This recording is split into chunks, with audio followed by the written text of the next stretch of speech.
নমস্কার বন্ধুরা, কেমন আছো তোমরা? আশা করি ভালো আছো। সুচিত্রার ব্লগ থেকে, আমার এই ছোট পরিবার থেকে তোমাদেরকে জানাই অনেক অনেক শুভেচ্ছা ভালোবাসা।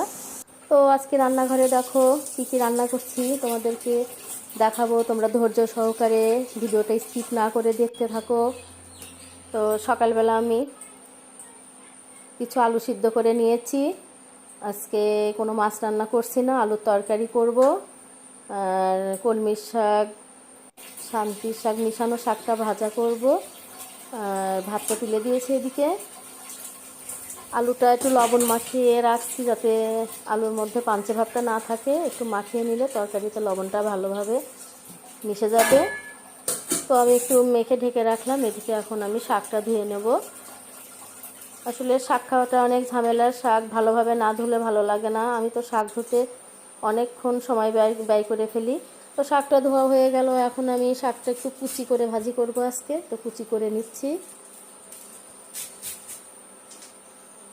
সকালের কার্যক্রম শুরু হয়ে গেছে, তো এখন চলবে। আসলে রান্না করতে আর কতটুকু সময় ব্যয় হয়, এইসব কাটাকুটো করে পেঁয়াজ মরিচ এগুলো কেটে গুছিয়ে নিতেই সময়টা বেশি চলে যায়। এগুলো গুছানো হয়ে গেলে রান্না করতে বেশি টাইম লাগে না।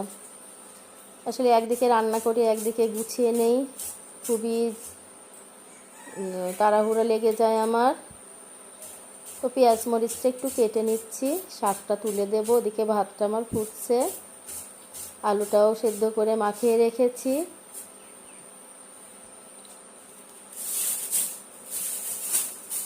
7টা বাজে।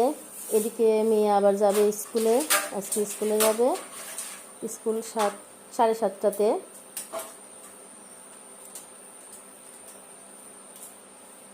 তো রান্নাটা তো হতে দেরি হবে, ও তো এত সকালে ভাত খাবেও না। তো ওকে দেখি একটা রুটি বানিয়ে দেব, খেয়ে যাক। দুপুরে 1টার আগে চলে আসবে, এসে বাড়িতে ভাত খাবে।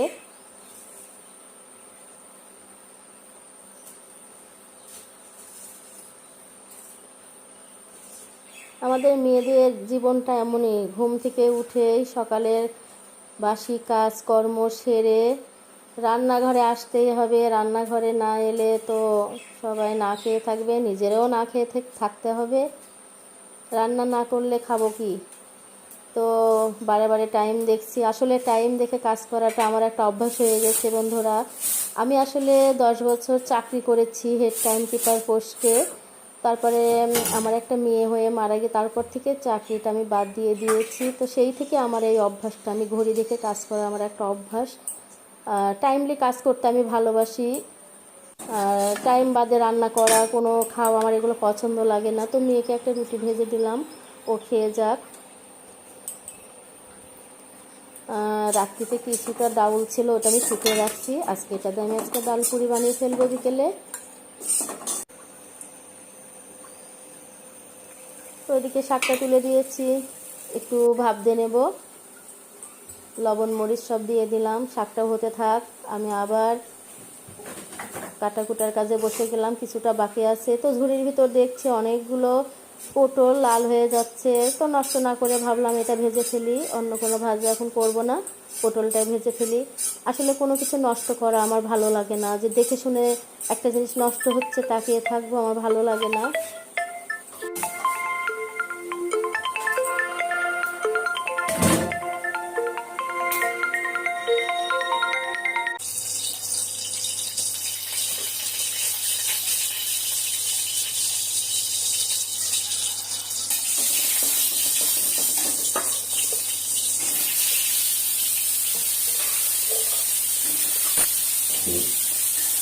পটলটা এখন ভেজে তুলে নেব।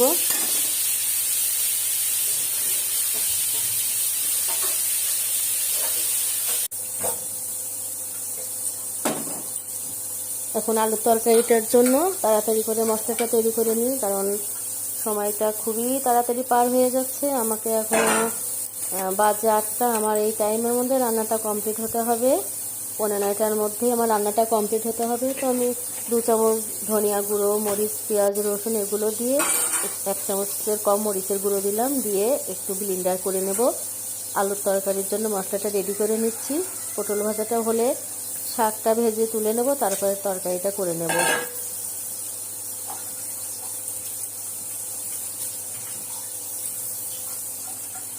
একটু জল দিয়ে দিলাম।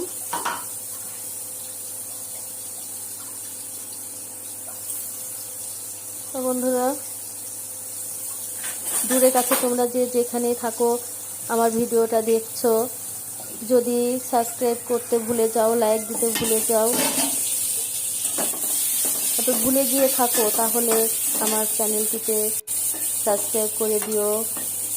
এতক্ষণেও যারা লাইক করোনি, একটা লাইক দিয়ে দিও।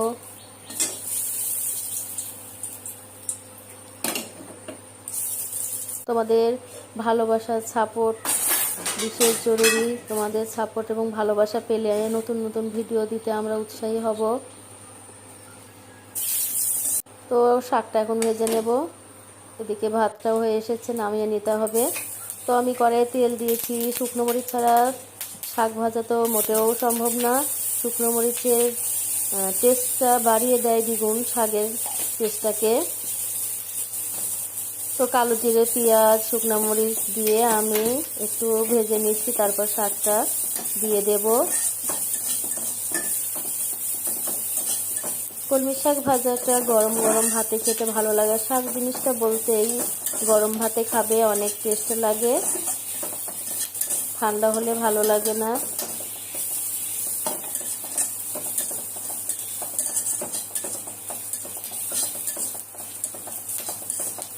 তো বন্ধুরা, জানি না তোমাদের আমার ভিডিও কেমন লাগে। তোমরা বেশি বেশি কমেন্ট করবে, আমাকে লাইক দেবে।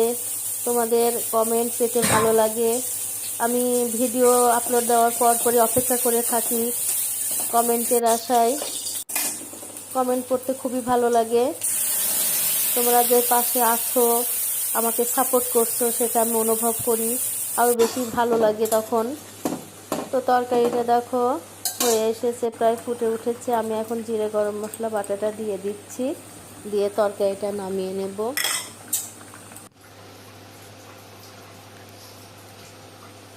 রান্নাটা আমার শেষ। এখন তোমার দাদাবাবুকে খেতে দেবো। তো বন্ধুরা, দূরের কাছে তোমরা যে যেখানে থাকো, তোমাদের সুস্থতা কামনা করি সব সময়ের জন্যই। সুস্থ থেকো, ভালো থেকো। আর